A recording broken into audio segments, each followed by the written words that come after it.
Call the meeting to order for Planning, Zoning, Agricultural Committee for Wednesday, March 20th at 9 a.m. Can we get a roll call, please? Mr. Featherling? Here. Mr. Miller? Ms. Weber? Mr. Long? Present. Mr. Swanson? Present. Mr. Eckhoff? Present. Ms. Foster? Ms. Andrade? Mr. Ashcraft? Present. Mr. Scanlon? Ms. Turner? Mr. Wheeler? Mr. Alexander Hildebrand? Present. We have a quorum. Thank you. We have any public comment this morning? I don't have anything here, so. Approval of minutes from February 21st. Everybody received them. Anybody have any changes or any deletions or anything they want to make in them? Barring none, we'll entertain a motion to Mr. Eckhoff, Mr. Long. All in favor, say aye. Aye. Opposed, same sign. Okay, thank you. Okay, can we get a motion to approve the building report? Okay, Mr. Ashcraft, Mr. Swanson. Okay, Delbert. All right, you should have the February monthly building report in your packet. For February, we had 3 new home permits issued. We issued a total of 37 permits in total, valuing $2.3 million. Brought in revenue of $23,011. That's down a little bit from last year. We only had 2 new homes in February of 2023, but we did bring in revenue of $28,000 last year, so we're down a little bit. Okay, any questions for Del?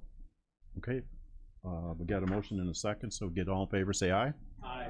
Opposed, same sign. Okay, move on to stormwater. Anybody have any stormwater MS4 program discussion for Delbert this morning? Nobody? Anybody have anything? No? Okay. All right, Del, we just move on, or you got to mention it in the meeting? Nope, just gotta ask. Okay, just asked. Okay, Gotta ask. thank you. Okay, we have a historic preservation KCHPC process regarding handrails at the courthouse. Michelle? Good morning. Good morning. So I'm just here to kind of go over the process regarding the handrails and how the commission would work. We like people to come to us ahead of time to kind of discuss what they're wanting to do, just to see if it's something that's even feasible for the commission. And if it is, we kind of help them along with what they need to be looking for their certificate of appropriateness. Because we do need to know the material they're using and what they're actually doing. Once we've approved, after we've talked to them, then there's a certificate of appropriateness that they fill out. They give us all the information, we consider it, we either approve it or deny it, and then we give them the reasons why. With the courthouse, I feel that before you guys decide to go that route, maybe we need the commission to discuss what materials, so that you guys know what direction to go with for the bids or for the cost of the materials, and what materials we would be willing to work with, if they would even be working with you, work with that material or want it to be done. Anything else, Andy? I think, so I just was wondering if this commission or this committee would want to move it forward to the commission to look into this and to keep moving forward. Okay, anybody have any comments? Mr. Eckhoff? Just a question, thank you, Mr. Chairman. Is this the handrails for outside the building? No, inside. Inside? Okay. It is landmarked inside also. We did that in 2009. Okay, thank you. Okay. Anyone else? Mr. Wheeler? Thank you, and thank you, Michelle, for that. There was more the explanation of the process, and then letting the committee know, because we haven't really, sorry about that, they haven't let the committee know that there's been a, could you turn your mic up, because I think it's hitting, no? No, maybe turn off mine. Oh, Got too many on. okay. You got Jimi Hendrix up there. Okay, I got it. All right. That was cool. Sorry. I No, heard it, believe but me, I didn't know get which it. one It's was. like it's. I've been there. Believe me. Yeah, no. You're feedback purgatory. So the process is important because Building and Grounds first said yes, we believe that we should take the judge's request and look into this and send it to PZA. They would vote then to see if we want to send it to Historic Preservation. Historic preservation is the end-all, be-all. The county board would not even make a decision beyond if there is a certificate of appropriateness issued. If it's not issued, then it stops. Does that make sense? Or they say, we can't approve this, but we would approve that. So what I said to Michelle is the chief judge had some examples of what he's talking about. Maybe we get together what those examples are, forward them to historic preservation, say, if this was what we were using, is this appropriate? And is there anything else like, you know, the marble steps, which I'm very concerned with, in the walls and the other stuff inside the courthouse? What's your plan on mitigating that if it cracks during installation, or if it cracks over the years because you drilled bolts through it? They could, that's their role in this. And if they are satisfied with those answers, then they could issue the certificate of appropriateness. And if I say something incorrect, No, let me that's know. correct. Then we could decide, okay, well, now we know what kind of handrail in this case we need, about what the design would be. Let's go figure out what it costs and if the board wants to fund it. Does that make sense? But you got to do one to get to the next step. Right. You wouldn't go right to funding before you get the certificate of appropriateness, because that's a waste of time for everybody. You don't know what it's. Does gonna that be. make sense? Yes, I just it wanted the committee to know. Okay. It's like this for a reason. We give the public this authority because they should have this authority. So, Michelle, is there anything No, else unless to go anybody along else with has that? more questions. Yeah, is there, okay, anybody else have any questions about that? Okay, So you would now have to make a decision as a committee. Do we want to listen to Building and Grounds that voted to send it here for consideration? And I think they said, was it a recommendation to forward it to Historic Preservation? I believe so. Okay, so send it to PZA with a recommendation that they supported the certificate of appropriateness discussion, if you will. So I think that's what the motion would be, okay, if it was approve or disapprove. okay. Does that cover your needs, Yeah. Michelle? Okay, thank you. Okay. Can you get somebody to make that motion then? Okay, Mr. Swanson, got a first, second by Colton. Technically, we're not spending anything, right? We're just Yeah, approving correct, stuff. it's voice Okay. vote. Yeah. All in favor, say aye. Aye. Aye. Opposed, same sign. Okay, no nays. Okay, thank you, Michelle. I'm sorry.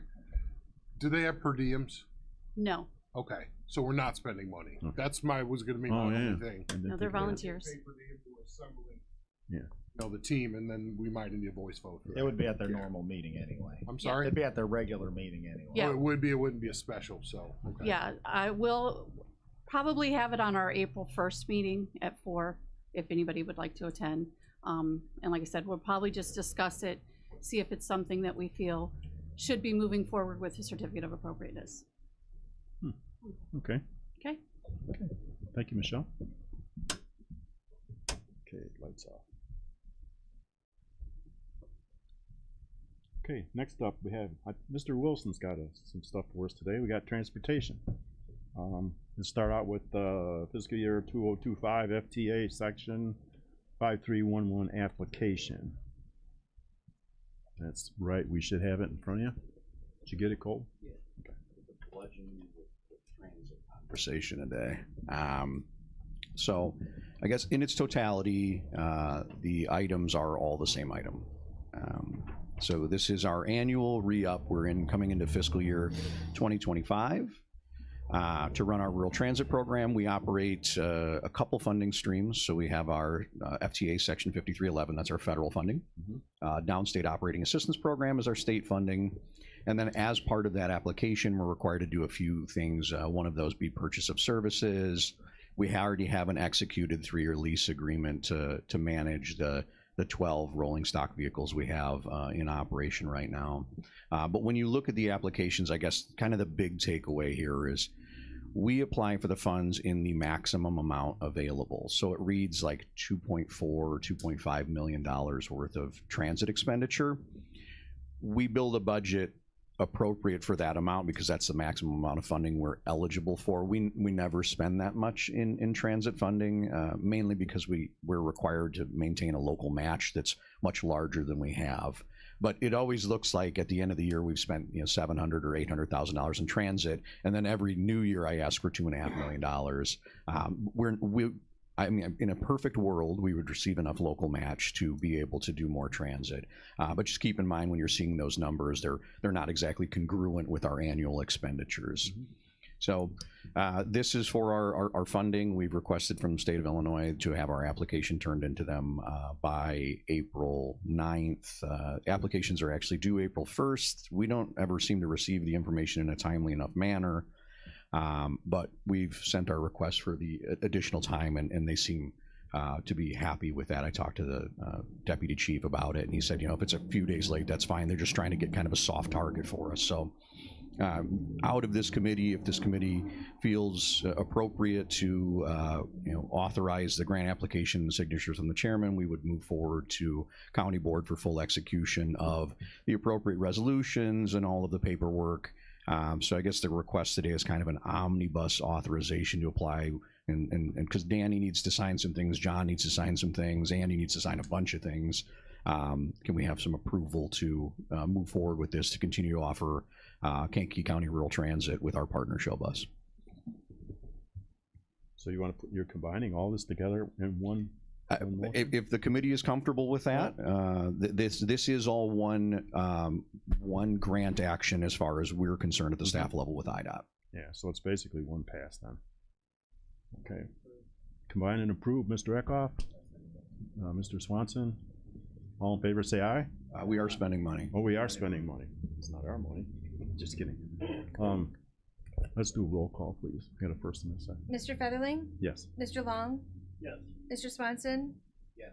Mr. Eckhoff? Aye. Ms. Andrade? Mr. Ashcraft? Mr. Wheeler? Motion carries. Thank you. Ben, you gonna update us as we go, because you're here all the time, so. Yeah, we'll update you as the application comes through. Just for the edification of the committee, the state is moving forward on the vehicle procurement. We did receive a bus. They're in the process of building the buses now. We've made our requests from them. We have not seen a contract. Jeff and I were talking about this probably a couple days ago, though. Sometimes we'll see the bus before we see the contract. They just deliver them. It's a good problem to have, and that we're moving forward on CVP. If in the lease agreement, if you guys want to dig through the paperwork, but we've got vehicles that are rolling stock from probably 2013 is our oldest vehicle. When you talk about transit vehicles, you can talk about usable life, and I know those of you that have involvement in public safety, when the vehicle's rolling every single day, 11-year-old vehicle is an old vehicle. And so we've got a couple new ones, which is great. But it becomes the game of which ones are running at the current moment, which ones have an issue, can we rob parts from. We do in our lease agreement still maintain 3 or 4 vehicles which are essentially like junkyard. They're our parts vehicles. We can get vehicles off of them, parts off of them to kind of maintain the system. And so you hear this with our transit providers at County Transportation Committee. Everybody's struggling on vehicles, so it's good that the state's rolling forward with that CVP. And then we will have an additional rebuild round this year, and then new CVP unfortunately will not come out in 24. They're pushing to 25. But I will say the state has a backlog of cash from FTA. We need to get some vehicles on the road. The state's hearing that from the Transit Administration, so we're very hopeful that the 25 CVP program will be very robust, even though vehicles are almost prohibitively expensive. It's a scenario where you look at 5 years ago and they were $80,000 and now they want 160, and it's like, well, cut the check. I mean, we need them on the road. People who rely on our transit system, need to have access to that. That's what these federal funds are for. And holding them in account doesn't really make the transit system work very well. So we've been advocating through some of our groups to make sure the state's doing that. So I'm very hopeful that the upcoming CVP will be a very robust program, and we'll get some more vehicles to start getting some of our older stock off the road. I will say they're still safe. We maintain them to the high standard available.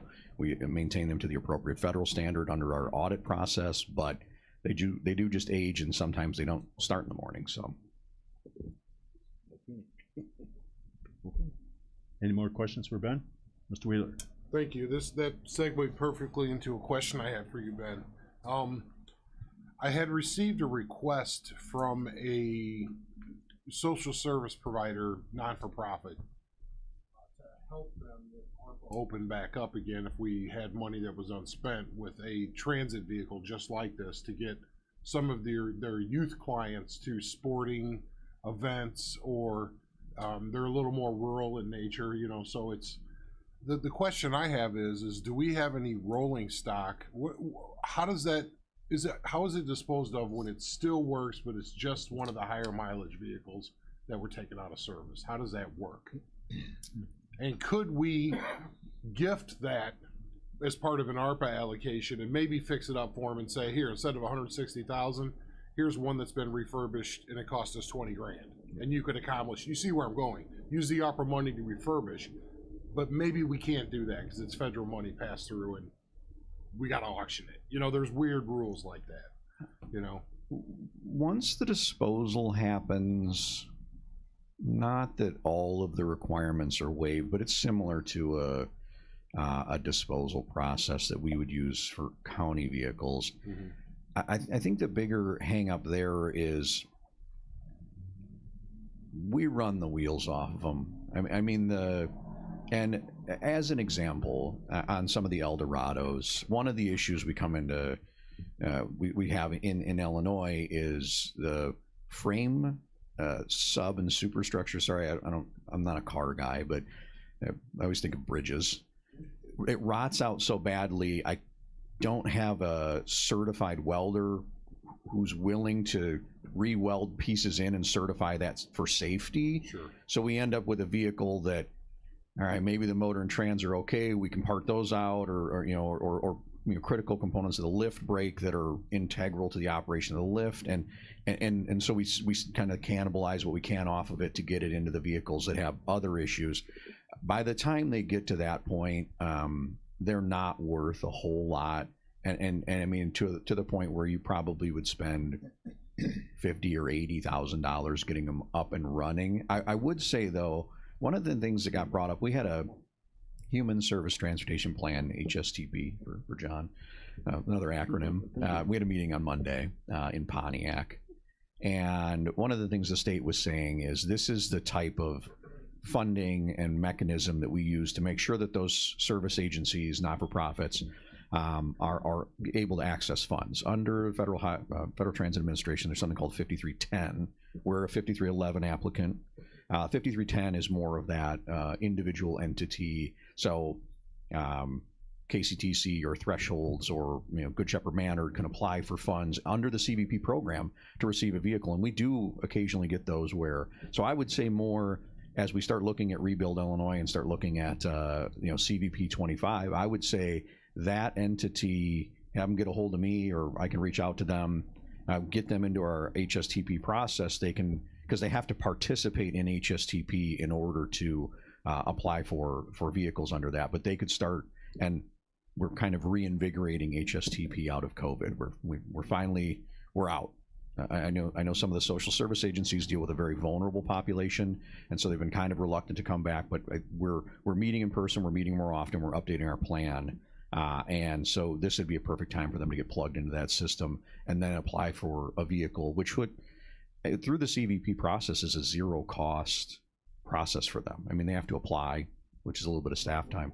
No match? No, there's no match on the CVPs, so they could get a vehicle through this process. Now, they have to have a mission that's appropriate for 5310. They have to serve a certain population, at-risk population, elderly population, depending on what their mission is.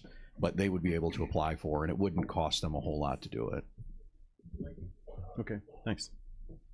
Anybody have anything else for Ben? Okay. No? Okay.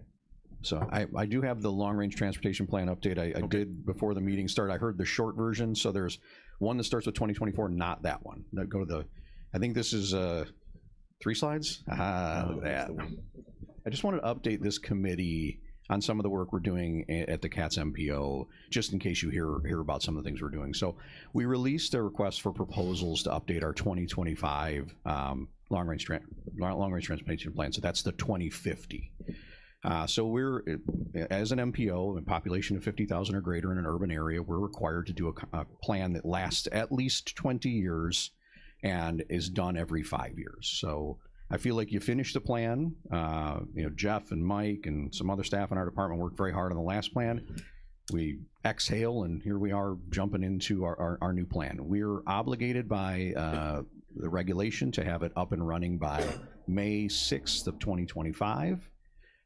We have allotted funds in our MPO budget in this current year to start with the vendor, and then we'll allot funds in the upcoming UPWP for fiscal 25.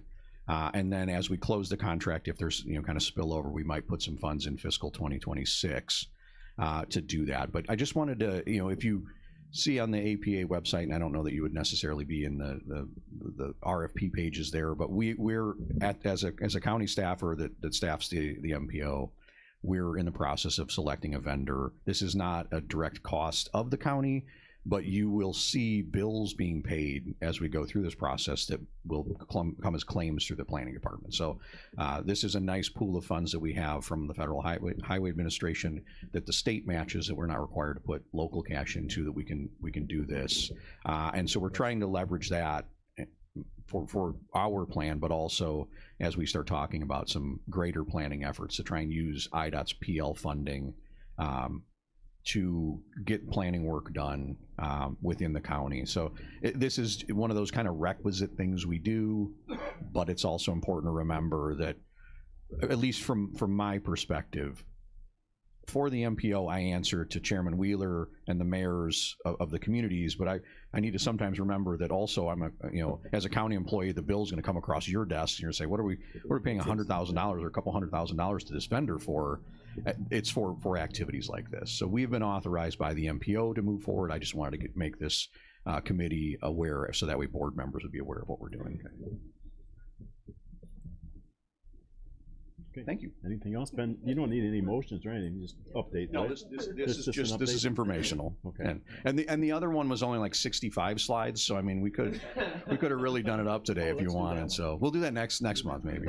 Mr. Wheeler has a question. While I don't have an official announcement, I think Ben would agree that I'm pretty sure we found, from a planning perspective, the requisite funds to address 9,000 Road on our future of what it might, or what it needs to be, the geometry needs to be going forward to handle capacity, not just now, but into the future. So we don't have a firm in writing, but I think we have come to a philosophical agreement with the wallet that needs some things to show up to them as far as documentation. Is that probably a good assessment? There are buckets, and the buckets have money in them, and we've been pointed towards a bucket by the powers that be. Just for this committee, as we talk about the 9,000 update, everything, this microphone, everything's more expensive these days. Costs are up, and it's you got to at some point just draw a line in the sand and say, today we're doing the project. And I commend this group for saying 9,000 needs to be done. And then you get the estimates back and you're like, what are we doing here? It's over $2 million more than we expected it to be. And so we're looking at funds. We're looking at funds for both the county and improvements from the village of Manteno. And I think that we've got a really good place through the efforts of our lobbyists, through the efforts of the chairman, through the efforts of Senator Joyce and Representative Haas. I mean, this is that big lift we always talk about. This is almost identical to the conversation we were having around Armour Road when it was a no way, no how. Mm-hmm. Oh, well, maybe if we call Springfield, we can get some friends down there. And oh yeah, there's some money available. We think we can make it work. And so while it's not the exact same mechanism, we're receiving the same appetite for a project like this. And it's very driven by, the improvements happening on 9,000. The governor's eye is very focused on there. They're very happy with the things that are happening. And if we can leverage that into more funds for us, so we don't have to carve in a motor fuel fund or things along those lines, that makes it a little easier for Greg then to maintain the county roads the way that he needs to maintain them for the other projects. So it's, you gotta make hay while the sun shines, I guess. So. Okay, thank you. Thank you. We have anything under old business? Anybody have any old business? I do. Bill, you want to talk about your business? No, I was not going to talk about that today, but Update on bathymetric project. The data collection has been completed or should be completed by now. Data is being processed and reviewed. We should be expecting our deliverables sometime next month in April. Oh, nice. So Okay. that project is just about over with. So Jeffrey, I have all that on the GIS then when Well, they'll be then- on updated, so he has to do all that? Once we get the deliverables and we review them ourselves to make sure it's what we wanted and all of that, then we will figure out the best way to publish the data and make it available. So you still might have questions for him about how it was Oh, actually sure, done? sure. Okay. We're not done, but the data is You're gonna have collected, the sketch, basically. and we're really in the final stretch. Okay, Okay. home stretch, okay. Yeah. Okay, anybody else have anything for old business? Other than that, let's go to new business then. Mr. Eckhoff. Okay. Thank you, Mr. Chairman. I know, I think at full board there was a discussion regarding ZBA zoning board of appeals. Is that a discussion that we should have today about members' attendance? Because I know it's been a little tough. I don't Do know we if want that's to talk about that today? is Or that appropriate, Mr. Probably Wheeler, not. to talk about that No, today? I would say not in specifics, but that's the overall issue of what it's causing you and causing the applicants. Okay, Yeah. without, Well, Without okay. naming names, just saying we've looked at attendance and, I would. we have looked at yeah, that's kind of attendance. where I. Yeah. The Yeah. issue itself. Yeah, okay, just Our- no arrows. Our zoning board of appeals had to cancel the last two meetings, both February and March's meeting, because we did not have a quorum at either of those meetings. So that pushed those cases to, actually, yeah, we missed two, this March meeting. So that's pushing the cases to April 1st now. That's the earliest we could get them on there. Hopefully we will have a quorum April 1st. But these cases cannot legally move forward without a hearing and a recommendation from the zoning board of appeals. So without a quorum, we cannot do any business. There's been a attendance problem. There's a few members on there that have about one has a 40% attendance rating, and another one's got about a 56% attendance rating. So would it be appropriate for a discussion at executive next Tuesday, Chairman Wheeler? Well, I do think we should talk about it, but I asked Del. Sorry. No, thank you, Mr. Chairman. I asked Delbert, what are our options? What is the makeup? Because if you have troubles with quorum, you reduce the amount of the people on the committee, so the ones who always show up are there. Yeah. I Yeah. may have looked into that. So it's, in this case, we could do that, but the law says one thing. There's also other forms of the ZBA process that Del could explain as well that I didn't know about. Hearing officers, that kind of stuff. Yes, I mean, for whatever reason, the county board, there's basically three different options for setting up a zoning board, and the county board chose 7-member board when they set up the zoning board. But there is an option to have a 5-member zoning board with 2 alternatives. The 2 alternates only serve on the board when one of the other 5 members can't be there. I'm not sure that that's all that effective, because if they're not generally on the board, they They're not don't gonna get to learn how to do things. They're not gonna be there when you go. So it's a butt and a seat for a quorum, but I don't know that they would be making good decisions because they wouldn't have any experience to do so. That is an option. There is a third option where you don't have a zoning board at all and you just have a hearing officer. The hearing officer has to be a competent person, according to the statute, somebody with the knowledge and training to run hearings and know zoning. They would hear the case, they would take the information from the case, they would develop the findings of fact report, and that would be turned over to the Planning and Zoning Committee for further approval. So that is another option. I think we would have to dig into that a little bit to see if the board wanted to go that route. I would recommend we go maybe take a road trip to some counties that do that and see just how it all operates and how it works. But that is an option. And just in my, Go ahead, I turned you up here. no, you're good. No feedback this time. But it might just, my personal opinion, I would rather keep the zoning board at 7 or do your 5 with a 2 alternate. I think it should be up to the citizens to have their voice through that power.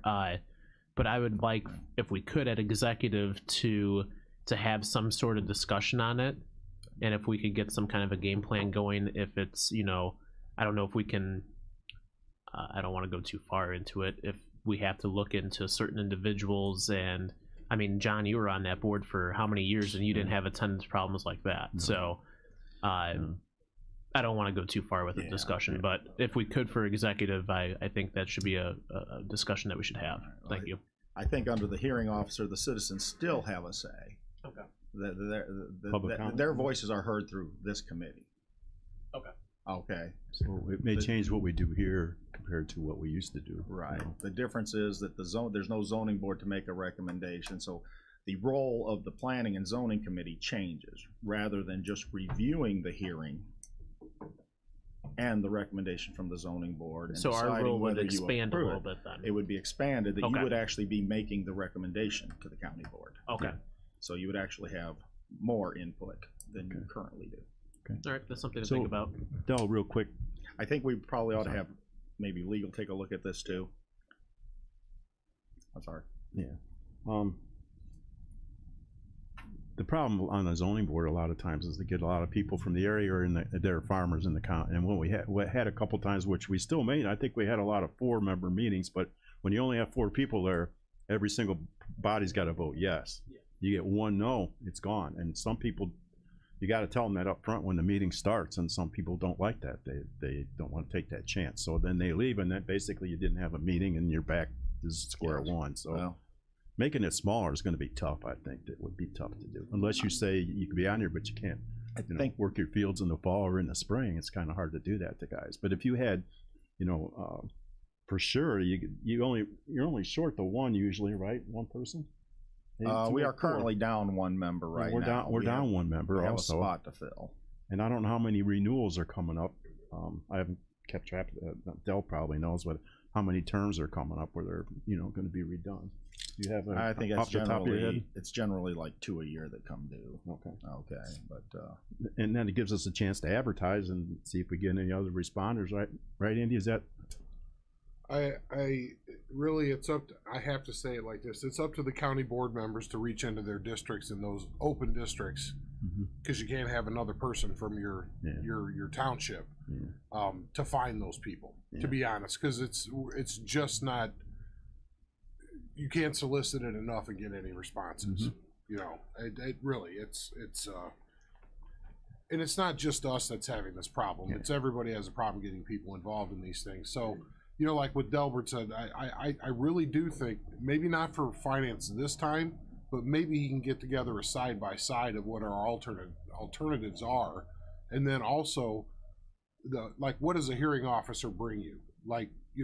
Well, it's somebody else doing all this, I don't have to do staff reports, I don't have to, or whatever the answer may be. We save this amount of time and efficiency in the office. We still have a court reporter where that expense is still there, but the county board is going to get a complete packet of information. A negative may be it takes longer to do that because that person may not be able to do it in a day like Dell's staff does it. You see where I'm going with that? Yeah.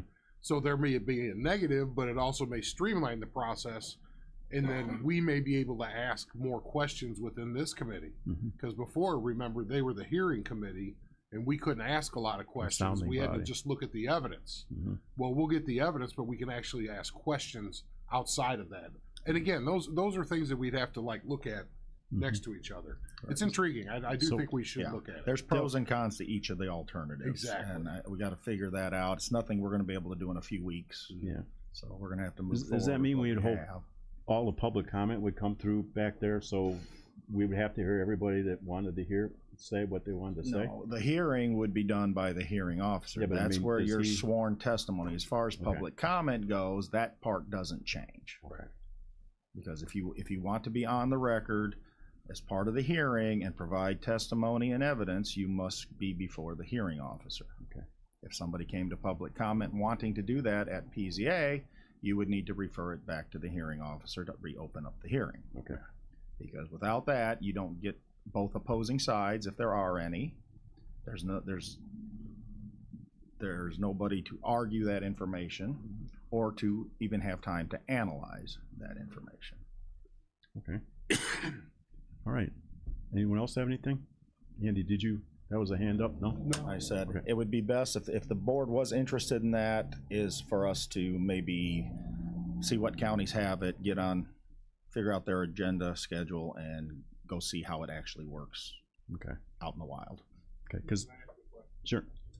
Delbert, do you think it'd be good first to have the side by side of what those alternatives are and the benefits and the strengths of each based on your phone calls? I can try to put And that then together. kind of go pick a couple out saying, hey, this looks interesting. Let's go there because we like what that says. Do you see where I'm going with that? Yes. Yeah.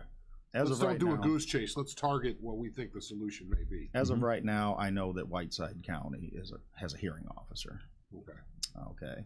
I mean, there would be a lot of work to do this. There's a lot of ordinance changes and procedural changes that would have to occur to change the makeup of the board. Okay. So like I said, it would take at least a few months, if not longer, to get everything. It doesn't really help us immediately. Okay, Mr. Swanson. 10. Thank you, Mr. Chairman. Dell, would the hearing officer be a full-time county employee? No. I guess I suppose they could be. I would have to look into that. I don't think so, because they're kind of a third party, non-biased, objective person. So typically, it's usually an attorney, just because of the training required and the knowledge required. Doesn't have to be.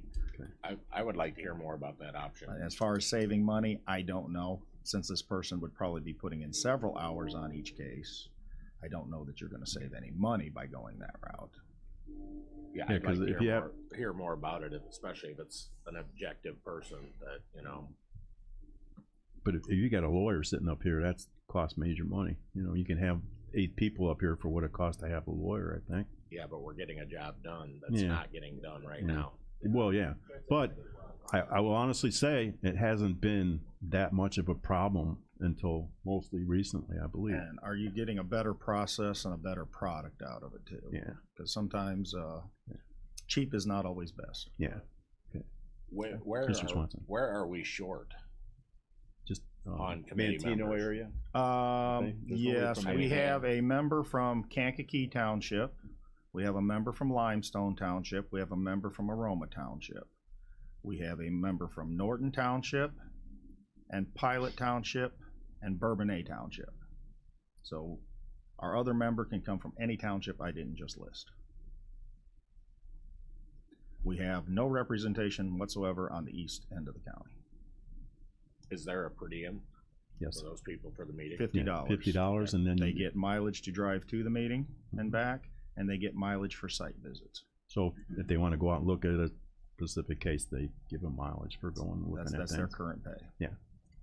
Dell, and you did the comparison, and that was pretty much where most people were So at. far, I estimated had that. about, I sent the question out to our county zoning group at the state, and I got about 12 answers back, and the majority of them pay $50 plus mileage. There was one that paid $65, and Whiteside paid $75 until they went to a hearing officer. When they had a zoning board, they were paying $75. And a lot of times those meetings don't go too long, though. Sometimes they're Yeah, only a well, half hour, 45 minutes long. Sometimes they're 3 Could be. hours long. Depends on 2 the hours long, so caseload. yeah. We've had 2-hour meetings. I've had 4-hour meetings. We're also, Average is probably about an hour. but we're not handling any more of the things for the solar farms and the wind farms and stuff anymore. It really depends on the case and the how many objectors you have and the complexity of the case. We have a couple of them coming up April 1st that are probably going to be very complex. Okay. And now, because we had to move these other two to that night too, I've got 4 cases in one night. It's going to be a long meeting. Okay. Off the top of your head, it's $300-400 to have a meeting, plus the stenographer has to be here too, and you have to advertise, so it's very costly to throw an extra meeting out there. 6 times 50 is $300 plus their mileage and all that. So it's probably around $400 to have a meeting. $450 or so if I had a full complement of members, and then the court reporter is another minimum of about $300 to $400. So we're looking at around $1,000 every time we have a meeting. And the application fee is like $400 or something, is that what it And is? keep in mind, the two meetings I didn't have a quorum, other than paying the members that didn't show up, we still had that expense. Okay. Okay, we can work on that Not one. including the expenses of the applicants for the delay of their projects, any attorneys they're paying to be there. Okay. Anyone else? Okay, Mr. Wheeler. And that's something I really wanted to emphasize. We shouldn't lose sight of. We're really, the system that we have set up and the inefficiency it's breeding right now is angering those that are applying to get into it, because they're having to tell their lawyer, well, no, we got to wait another week. You know, now I got to pay you another hour. You know, and it's just, it's not fair to them. Yeah. You know, it really isn't. Well, people count on things either getting approved or denied, usually in one meeting, I would say. Everything goes in one meeting. Denied, I can never remember, so, At what point are we not giving the people their due process? yeah. Right. I think when you gotta wait 3 months to get a little variance, it's not Yeah. right, you know? Should be Yeah. something a little easier, and then they go around, everybody bad raps you because you red tape everything that tries to come through, so, things happen. We're gonna work on it. We'll get it together. A case that is not complex should not take more than a month or two, Yeah. start to finish. Yeah. I've So it'd had, be- we've had complex cases that took, I think the longest I've actually sat on was 8 months. But I've Ooh. also heard where there are cases that have gone a year and a half out there. Okay. But that's usually because of complexity and hundreds of objectors and lots of testimony to go through. Okay. Okay, Mr. Eckhoff. And last time, just to point out, I think Delbert had the slide last month or the month prior about what's coming up into the office with cases. I mean, you have a lot of cases that are big show and big time coming up, so we need to fix this problem ASAP. So Yeah. that's why I brought it up. And even Unfortunately- if you solved it right now today, it'd still be 2 months before you could actually Yeah, take place. Unfortunately, I don't think that the county board can really do much of anything at this point to help those cases. Just because of the timelines I'm envisioning to, once the decision's made, which direction you want to go. Mhm.